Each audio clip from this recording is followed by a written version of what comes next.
11시 20분 지나고 있습니다. 오후장 전략 터닝 포인트로 알아보겠습니다. 투자는 뭐 정말 심리예요. 예, 어제 밀려 내려갈 때는 야, 주식이 다 팔고 쉬어야 되는 거 아닌가 싶었는데 오늘 또 막 2% 오르니까 막 사고 싶어지잖아요. 결국 중심을 잡는 게 중요하고요. 그런 중심을 잡으시는데 도움이 좀 되시기를 바라면서 저희가 늘 방송합니다.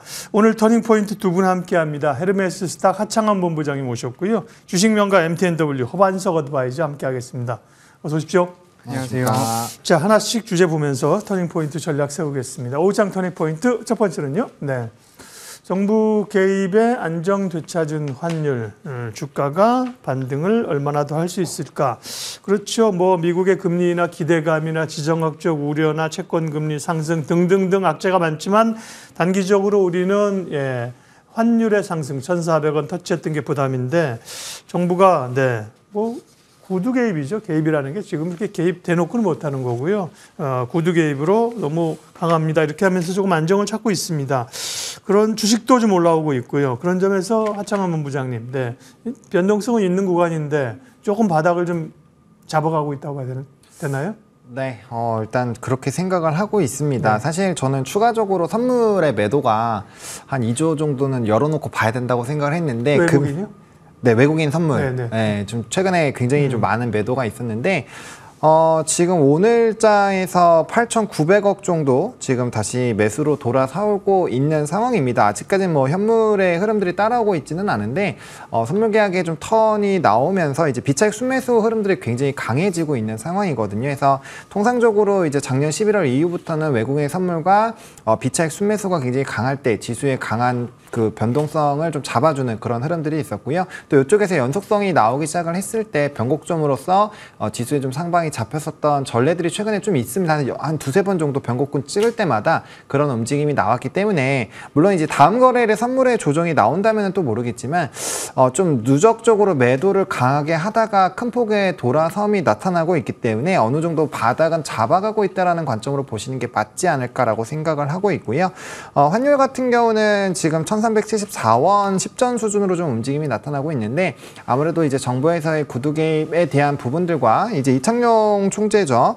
원달러 환율을 이제 안정시킬 수 있는 재원과 수단을 보유하고 있다라는 얘기들, 그리고 일본에서도 이제 개입을 하면서 달러 인덱스 부분에서의 조금 이런 안정세가 나타나지 않겠는가에 대한 부분들이 환율에도 좀 녹아내리고 있는 상황입니다. 그래서 일단은 상단 자체를 좀 뚫고 가기는 쉽지 않은 상황이 될 것 같고요. 물론 이제 지정적 리스크라든지 추가적인 우리가 좀 예상하지 못했던 강력한 안전자산 선호 심리에 대한 이벤트가 발생을 한다라고 한다면 환율이 조금 더 다시 고가권으로 올라가겠지만 그렇지 않는다라고 한다면 일단 1350원대까지는 조금 빠르게 하락을 하면서 그 부분에서 좀 고착화 흐름들이 나올 수 있는 그런 흐름들이 유지가 되지 않을까라고 생각을 하고 있습니다.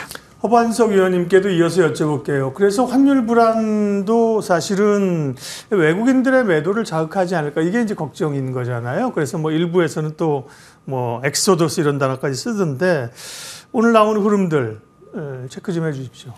네, 어제까지만 하더라도 외국인들의 선물 매도가 지속되고 있는 흐름들이 나타났습니다. 어제 종가 기준으로 5조 300억 원가량의 외국인들의 선물 누적 매도가 나왔습니다.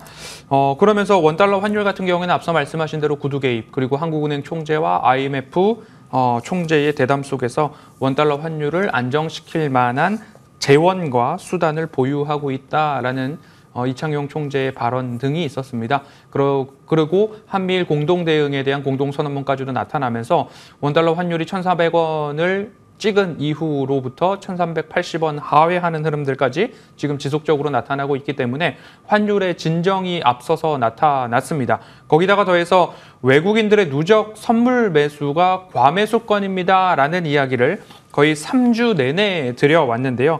지난해 11월부터 12월까지 외국인들의 선물 누적 매수가 8조 4,700억 원. 그리고 우리 시장 올해 1월 23일부터 4월 2일까지 외국인들의 선물 누적 매수가 8조 5,400억 원. 이 두 사이에 공통점이 있습니다라는 이야기를 지속적으로 드려왔고요.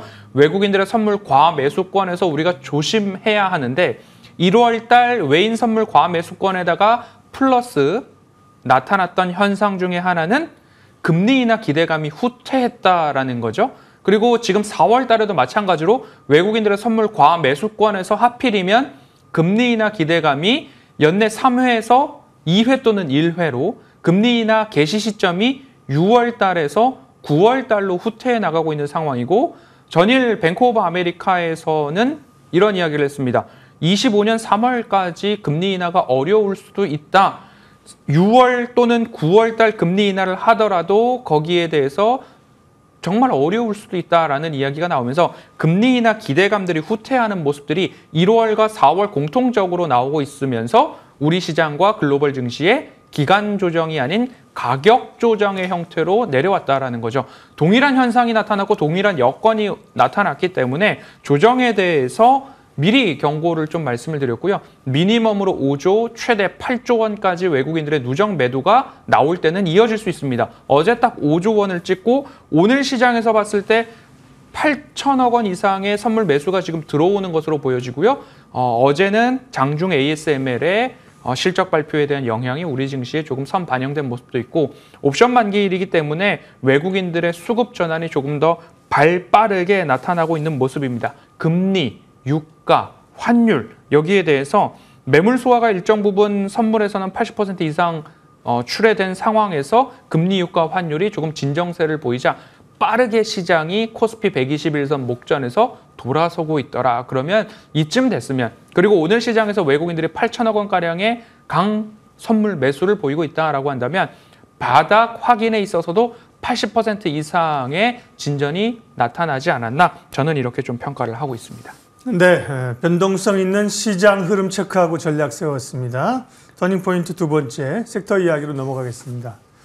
두 번째는 그냥 반도체로 고정하죠. 뭐. 매일 반도체 얘기로 오늘도 반도체거든요. ASML로 무너진 충격받은 주가 TSMC 실적 나오면서 다시 반도체가 회복할 수 있을까 정말 관심 있는 거죠. 시장에 이게 무너지느냐 아니냐는 결국 주도주, 대장주, 대장 섹터 반도체이기 때문에요. 화창한 본부장님, TSMC 실적이 이제 오늘 나오는데요. 네, 반전의 계기가 될까요? 일단은 좀 TSMC 같은 경우는 실적에 대한 흐름들이 좀 긍정적으로 나오지 않을까라는 분석이 많은 상황이고 그다음에 1월, 2월, 3월 달의 데이터를 봤을 때 충분히 좀 긍정적으로 나올 것 같습니다. 근데 중요한 건 이제 아마 가이던스나 이런 흐름들이 가이던스가 더 중요하죠. 네, 지진에 대한 영향들 또 그 강도가 5짜리가 또 한 번 더 있었거든요. 그러니까 그런 부분들을 봤을 때 그 흐름이 어떻게 나오는지가 결국엔 좀 핵심이지 않을까라는 생각은 듭니다. 그래서 피해가 상당 부분 많이 있다라고 했을 때 그거를 시장이 어떻게 해석을 하느냐가 좀 상당히 중요할 것 같고요. 근데 그럼에도 불구하고 일단 실적에 대한 데이터가 우리가 좀 긍정적인 부분들을 확인하는 과정에서 있어서 충분히 우리나라 증시에서는 좀 좋게 반영을 하지 않을까라고 보고 있습니다. 왜 그러냐면은 수출 데이터를 좀 면밀하게 잘 살펴보실 필요가 있는데 과거에 이제 11월 달부터의 관세청 데이터를 살펴보시면 이제 11월 기점으로 이제 반도체에 대한 이런 수출 데이터가 흑자 전환으로 돌아섰고 그때부터 이제 지수가 바닥을 찍으면서 우상향 기조가 나타나고 있거든요. 여전히 4월 1일부터 4월 10일까지의 이제 데이터를 보셨을 때 상당히 좀 긍정적이고 이제 20일 날 오후 6시에 나오죠. 그때 이제 데이터들을 확인을 했을 때 반도체에 대한 이런 성장 기조들이 좀 유지가 된다라고 한다면 충분히 실적발 모멘텀들 우리가 끌고 가볼 수 있지 않을까라고 보여집니다. 그래서 우리나라 데이터가 상당히 잘 나와주고 있다라는 부분에서는 저는 일단 긍정적으로 보시는 게 맞을 것 같고요. 그 다음에 이제 그 데이터가 좋게 나온다라고 또 가정을 하면은 이제 4월 말에 있을 뭐 삼성전자나 하이닉스에 대한 또 이런 가이던스나 이런 발표에 대한 또 기대감들이 생길 수 있기 때문에 반도체 같은 경우는 지금 만약에 눌리는 과정에서 저는 분할 매수 관점으로 보시는 게 맞다라고 생각을 하고 있습니다. 그래서 좀 분할 매수 관점으로 충분히 좀 대응이 가능하다라고 보고 있는 상황이다라는 거 강조드리겠습니다. 그러니까 뭐 조정이 뭐 오늘까지 뭐 예를 들어 이어지더라도 이 조정이 지나고 나면 결국은 실적 얘기가 나올 거고요. SK 하이닉스가 25일 실적 발표지 않습니까? 네. 그렇죠? 실적 가이던스가 계속 올라가기 때문에 그런 걸 좀 반영할 걸로 기대를 했던 거죠. 네. 허반석 의원님, 다만 이제 어제 한 이틀 조정 받으면서 변동성도 컸어요. 그러니까 꽤 많이 밀린 것도 그죠. 이스페타시스 같은 거 제가 기억하기 한미반도체도 뭐 장중에 변동폭이 컸거든요. 오늘은 또 이제 소부장적으로 굉장히 강력한 상승이 나오잖아요. 반도체 전략이. 그러니까 많이 오른 곳에서 굳이 따라가지 말자라는 이야기를 드렸던 이유 중에 하나는 시장이 조정을 받을 때에는 많이 오른 종목들에서 차익 실현 매물에 대한 압박이 커지기 때문에 많이 오른 종목은 보유자 영역입니다. 많이 오른 종목을 굳이 따라갈 필요보다는 굳이 반도체를 보신다면 많이 오르지 않은 반도체를 보시면 좋겠습니다. ISC, 아비코전자, 원익 IPS 이렇게 딱 집어서 말씀을 드렸으니까요. 반등 시점에 있어서도 이 종목들에 대한 관심들 이어가시면 좋을 것 같고요.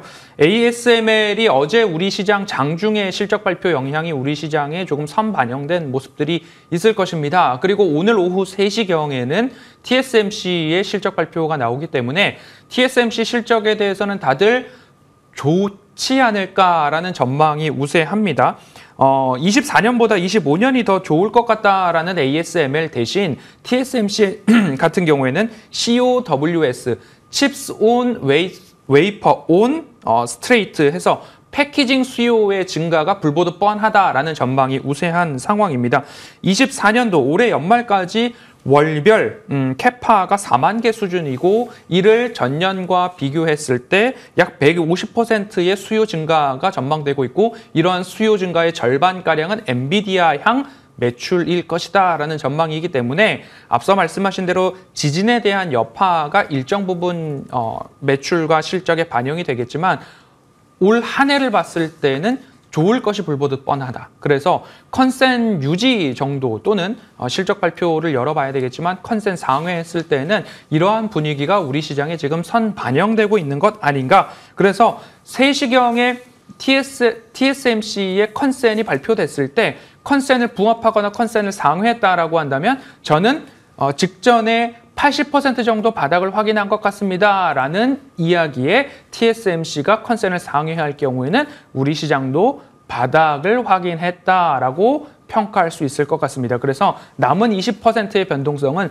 TSMC 실적에 대한 부분들 확인하고 난다면 우리 시장도 코스피 121선 언저리에서 바닥 확인이 되었다라고 마침표를 찍는 구간은 TSMC 실적을 확인하시면 좋겠습니다. 오늘 허반석 의원님 관심 종목이 혹시 반도체입니까? 그러면 넘어가고 반도체가 아니면 반도체 안에서의 종목 전략 좀 주시죠. 네, 반도체는 아닙니다. 아닙니까? 그러면 그렇습니다. 반도체 안에서의 그 순환적인 차원에서의 종목 앞서 말씀드렸듯이 네. 안전한 가격에 고가 영역에 있는 한미 반도체나 여러 종목들이 있을 겁니다. 근데 나의 가격 내가 안전하다라고 한다면 보유자 영역인 부분들 그대로 홀딩하시면 좋을 것 같고요. 네. 아직 내가 반도체가 없었는데 시장이 바닥을 찍었다. 그러면 나도 반도체에 올라타고 싶다라고 한다면 ISC, 아비코전자, 원익 IPS에 대한 긍정 전망을 유지하도록 하겠습니다. 좋습니다. 반도체 전략 들었고요.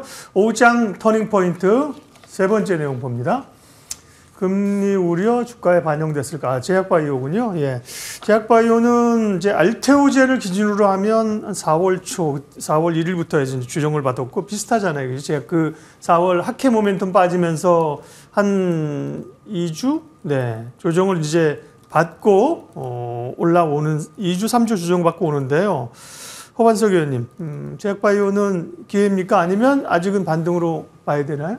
저는 기회라고 생각을 하고 있습니다. 아주 길게 봤을 때는 금리 인하에 대한 기대감들이 있고 AACR 암연구학회 이후에도 학회 일정들이 하나, 둘 반복될 것이기 때문에 제약바이오도 마찬가지로 제약바이오가 좋다고 합니다 라고 할 때 올라탔을 때는 이미 늦었고요. 우리가 레고캠바이오 같은 것들을 이미 3월 초 2월 말에 공략을 했을 때 아직 관심이 이르기 전 그때 공략을 하셨다면 참 좋았을 거고 여기가 좋다고 합니다 라고 했을 때는 이미 한 발짝 늦었고 고점에서 올라탔다면 지금 하락할 때까지 바닥을 다질 때까지 다시 준비해야 될 차례죠. 그러니까 제약바이오도 마찬가지로 차트상 저위험 구간이라는 이야기를 반복해서 드릴 수밖에 없겠다라고 말씀을 드리고 싶고요.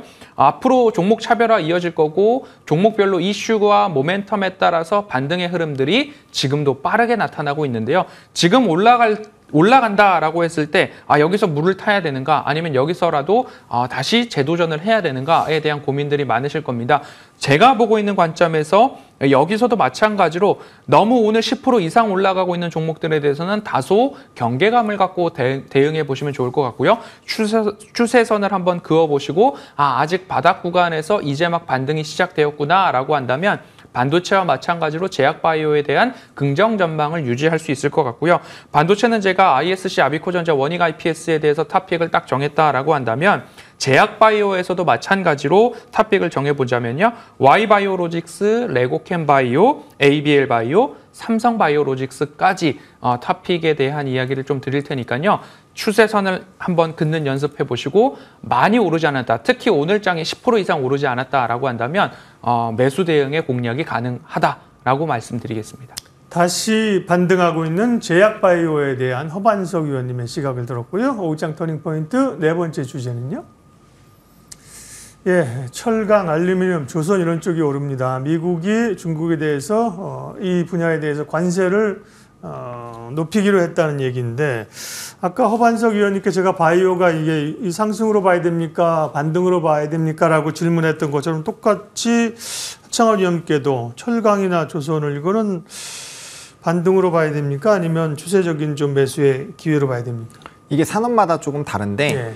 조선 같은 경우는 추세적인 상승이라고 보고 있고요. 예. 철강 같은 경우는 그래도 조금은 더 지켜봐야 된다라고 말씀을 좀 드리고 싶습니다. 일단은 과거부터 철강 관련된 무역 확장법 관련된 이슈가 터져 나왔을 때 물론 단연 철강의 주가 굉장히 강한 흐름들이 유지가 됐습니다. 다만 지금 시행한다라는 게 아니라 진짜 검토하고 있는 부분이라는 점, 그리고 그 최근에 철강석이라든지 이런 가격이 많이 하락했음에도 불구하고 재고가 지금 엄청나게 많이 쌓여 있는 상황이기 때문에 수요단이 회복되지 않는 현 시점에서 이게 구조적인 수익을 계속적으로 만들어낼 수 있을 것인가에 대한 부분을 조금 고민을 해보셔야 될 것 같습니다. 그래서 재고 부분에 대한 문제만 없다라고 한다면 추세적인 상승이 될 수 있다라고 말씀을 드리고 싶은데, 어쨌든 이 부분에 대해서는 좀 문제 해결이 필요하기 때문에 재고 부분을 꼭 체크해 보시면서 관련된 산업군들 흐름들 체크해 보시면 좋을 것 같고요. 그에 반면에 이제 조선 같은 경우는 저는 추세적인 상승 기대가 된다라고 말씀을 드리고 싶습니다. 일단은 벌써 이제 공급자 우위 시장으로 만들어지고 있는 상황이고, 우리나라 신재생 관련된 이런 LNG선부터 시작해서 굉장히 암모니아선까지 수주에 대한 기조가 상당히 좋은 흐름들이 유지가 되고 있습니다. 신조선가 여전히 좋은 상황이고요.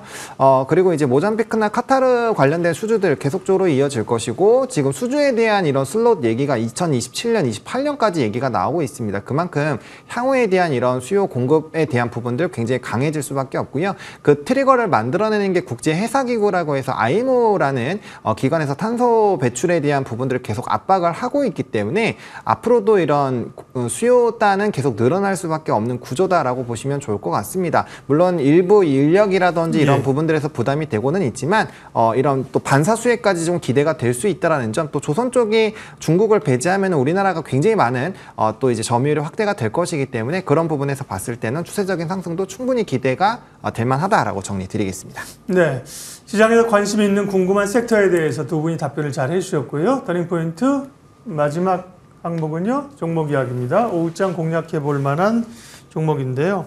예, 하창환 본부장님 종목 얘기해 주시고, 그 전에 LS 일렉트릭, 네, 상승률이 100%가 넘었군요. 짧게만, LS 일렉트릭은 짧게 보고 관심 좀 말씀해 주십시오.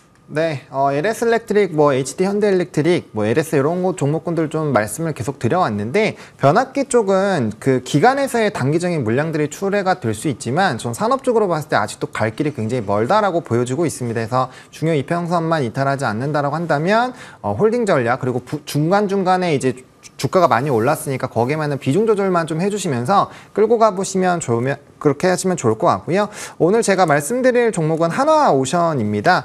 사실 금일 이제 거래량을 동반하면서 이전 직전 고점을 다시 돌파를 하는 부분들이어서 추세적인 좀 상승도 충분히 노려볼 수 있을 것 같은데요. 일단 실적에 대한 부분들도 상당히 좀 기대가 되고 있는 상황이고요. 무엇보다 지금 새롭게 붙어준 이슈가 MRO 부분이죠. 그래서 관련된 부분들이 시장도 상당히 좀 크고요. 이게 또 이제 구조적으로 이 구독경제화 식으로 계속적인 이런 수익성이 들어오기 때문에 사업 구조가 상당히 헤비테일 산업, 요즘엔 스탠다드로 좀 넘어가긴 했지만 후행적으로 장부가에 반영되는 부분들을 상당히 많이 메워줄 수가 있거든요. 그래서 그런 부분에서 상당히 좀 매력적일 수 있겠다라고 보시면 좋을 것 같고, 일부 IPO 같은 이런 이벤트들도 있지만 앞서 말씀을 해드린 이 조선업에 대한 전반적인 기조 자체가 상당히 좀 긍정적이다라는 점 말씀을 드리겠습니다. 그래서 목표가 같은 경우는 일단 35,500원 정도를 좀 바라보고 보고 있는데요.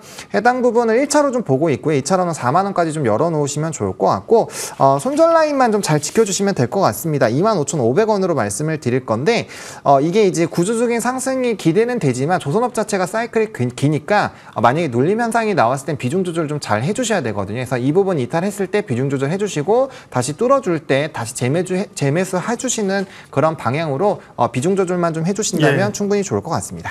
앞 코너에서 하이투자증권 이화진 과장도 조선주 좋게 보고 아까 언급을 하시더라고요. 하나오션. 그래서 제가 본부장님께 종목 안 바꿔요? 그랬더니 안 바꾸십니다.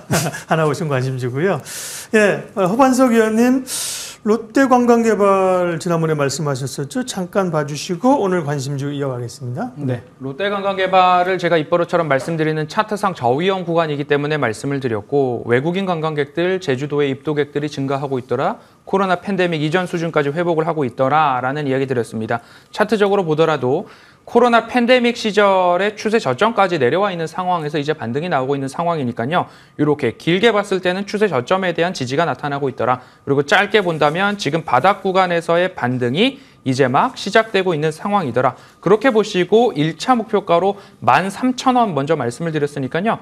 5월 1일 노동절 관련해서 중국인 관광객들 더 늘어날 전망입니다. 카지노, 호텔 쪽들 보시는 게 좋겠다라는 관점 유지하도록 하고요. 오늘 말씀드릴 종목은 오파스넷입니다. 먼저는 이제 정치 테마주 관련해가지고 이야기들이 많이 있었습니다. 그런데 그 모습들이 이제 다 어느 정도 끝나지 않았나 싶고요. 실적주로서 다시 보시면 좋을 것 같고요. 네트워크 설계, 구축, 유지 보수 관련된 쪽에서의 수주와 실적 외양 확대에 대한 부분들 나타날 수 있겠다. 주요 매출처로 한국거래소, 국방부, 보건복지부, 삼성전자, SK텔레콤, KB국민카드, 쿠팡 등이 주요 고객사이기 때문에 이곳에서의 매출 확대 포인트 기대해 볼 만하다라고 실적 시즌에 대한 준비 말씀드리고 싶고요. 이제 추세 하단에서 반등입니다. 마찬가지로 차트상 저위험 구간이기 때문에 말씀드릴 수 있다라고 말씀드리고 싶고요. 그렇다라고 한다면 1차 목표가로서 이렇게만 반등 포인트 잡아본다 하더라도 10,000원에 대한 선은 기본적으로 우리가 도전해 볼 수 있겠다. 목표가 10,000원, 손절가 7,000원 제시해 드리고요. 1월 조정과 4월 조정의 공통점에 대해서 안내를 드렸습니다. 그러면 우리가 그 다음 스텝에 대한 준비가 발빠르게 이루어져야 된다라는 이야기 오늘 오후 주식사관학교 방송 이후에 공개 방송을 통해서 자세히 안내 드리도록 하겠습니다. 예, 오장 터닝포인트 시장 전략 종목 이야기까지 두 분 함께했습니다. 헤르메스 스탁 하청한 본부장, 주식명가 MTNW 허반석 어드바이저 두 분 고맙습니다.